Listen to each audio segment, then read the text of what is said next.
categorical acknowledgement of guilt made by an accused in a criminal case without any exculpatory statement or explanation.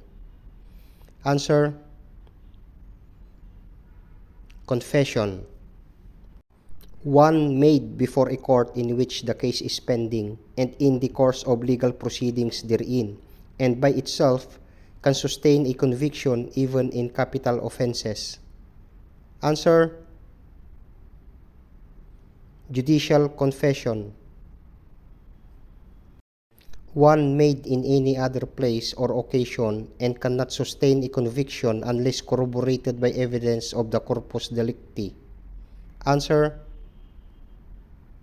extrajudicial confession.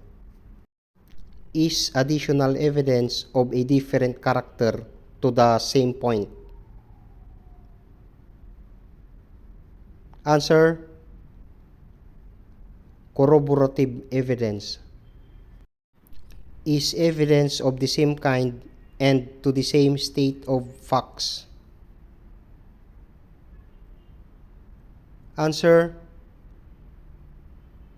cumulative evidence. Is that which proves the fact in dispute without the aid of any inference or presumption. Answer: direct evidence.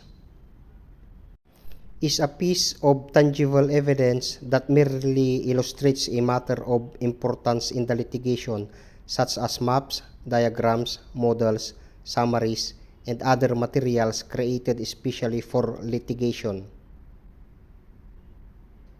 Answer: demonstrative evidence. The antemortem statements made by a person after mortal wound has been inflicted under the belief that death is certain, stating the fact concerning the cause of and the circumstances surrounding the attack.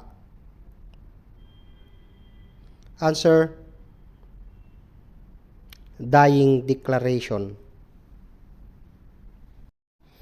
Where the evidence gives rise to two probabilities, one consistent with the defendant's innocence and another indicative of his guilt, that which is favorable to the accused should be considered. Answer: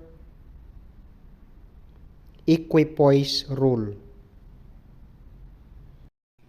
Absent any of the evidence or admission, the foreign law is presumed to be the same as that in the Philippines.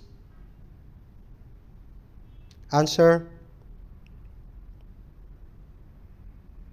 doctrine of processual presumption. Refers to the ultimate fact to be proven or the proposition to be established, that which a party wants to prove to the court. Answer: factum probandum.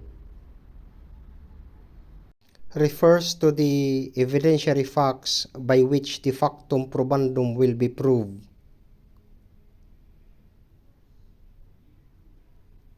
Answer: factum probans. Evidence supplied by written instruments or derived from conventional symbols such as letters, by which ideas are represented on material substances. Answer: documentary evidence.